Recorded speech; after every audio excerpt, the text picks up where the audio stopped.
two sisters, Israeli British sisters, they were killed in a shootout, and now the mother has died of her injury.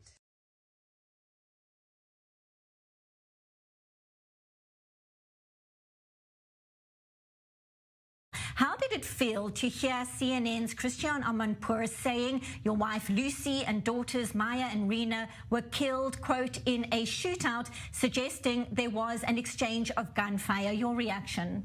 The fact that they said they were killed and not brutally murdered by evil Palestinian terrorists funded by Iran is the typical CNN-ism.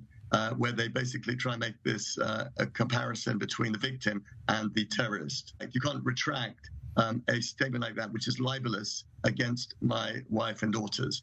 Of course, because it was such a libelous statement, I actually received a call from her boss, who's the head of the Jerusalem bureau. And we had an interesting conversation because I said to him, tell me, Richard, do you believe that there is a moral equivalence between the killing of my wife and daughters and the killing of the son? I am taking on this case pro bono because this is part of a pattern that CNN and Amanpour have engaged in over a decade or more than a decade. Amanpour constantly creates a moral equivalence between terrorists who murder people in cold blood and innocent victims, like the three innocent victims in this case. This was not a slip of the tongue. This was not an honest mistake.